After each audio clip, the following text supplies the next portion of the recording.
পাকিস্তান আনুষ্ঠানিকভাবে এখনো বলেনি যে তারা হামলা করেছে, কিন্তু পাকিস্তানের জম্মু কাশ্মীরের মুখ্যমন্ত্রী তিনি বলছেন, ওমর আবদুল্লাহ, তিনি বলছেন পাকিস্তানি হামলায় ব্যাপক ক্ষয়ক্ষতি পুঞ্জে হাসপাতালে ভর্তি বহু মানুষ। ঘটনাটা রহস্যটা বোঝা যাচ্ছে না যে কি হলো তাহলে।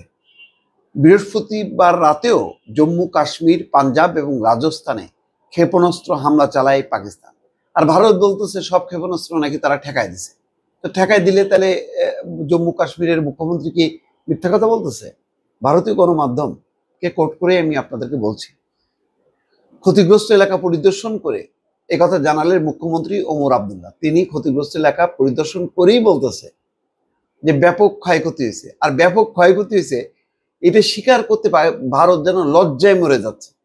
5টা যুদ্ধ বিমান নাই, 77টা ড্রোন নাই, তারপরও তারা স্বীকার করতে খুবই লজ্জা পাচ্ছে যে পাকিস্তানের কাছে এইরকম মাইর খাইলো। এটা বলেন। আন্তর্জাতিক সীমান্ত লাগোয়া জম্মু, পাঠানকোট, উধমপুরে সেনা ঘাঁটিগুলোকে নিশানা করে লক্ষ্য করে ক্ষেপণাস্ত্র এবং ড্রোন হামলা চালানোর চেষ্টা করেছিল পাকিস্তানি সেনা।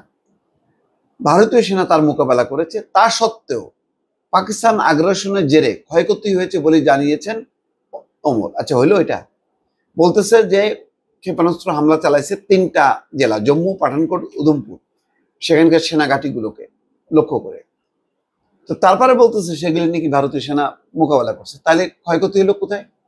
আসলে ভারত লজ্জা পাচ্ছে, খুবই লজ্জা পাচ্ছে, কারণ প্রত্যাঘাত, পাকিস্তানের প্রত্যাঘাত সহ্য করতে পারতেছে না তারা। তিনি বলেন, পুঞ্জে প্রচুর ক্ষতি হয়েছে।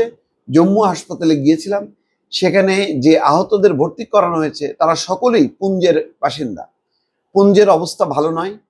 উপমুখ্যমন্ত্রী পুঞ্জে যাবেন, ক্ষতিগ্রস্তদের সঙ্গে কথা বলবেন উনি।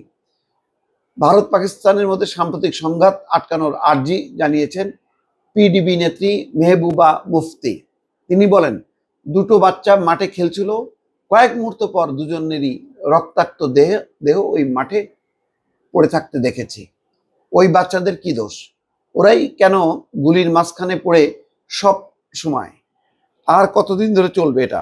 কতদিন ধরে মায়েদের কোল খালি হতে থাকবে? একটা মানবিক আবেদন জানিয়েছে। তো মানবিক আবেদন এটা ভারত হলো, যেখানে পাকিস্তান বললো যে আন্তর্জাতিক তদন্ত করেন কারা হামলা করছে পেহেলগামে কারা হামলা করছে, এটা আন্তর্জাতিক তদন্ত করেন। আন্তর্জাতিক তদন্তের ধার দিল না, বাস তারা ব্যাটাগিরি ফলাইলো। এখন পাকিস্তানকে তো লাইসেন্স দিয়ে দিল, তারা পাল্টা জবাব না দিয়ে তাদের পাকিস্তানের কাছে জবাবদিহিতা নেই। উনি নরেন্দ্র মোদী, উনি পাবলিকের কাছে হিরো হওয়ার জন্য চালাইতেছে, তো পাকিস্তানের শাসক গোষ্ঠী, সেনাবাহিনী, তারা কি জিরো হবে? তারাও পাল্টাপাল্টি চালাচ্ছে। মাঝখানে ওই যে 2 বাচ্চা মারা গেল, আরো অনেক বাচ্চা, পাকিস্তানি বাচ্চা পাকিস্তানে মারা গেছে। দায় কার? এটা হলো এখন প্রশ্ন। ভালো থাকবেন। আল্লাহ হাফেজ।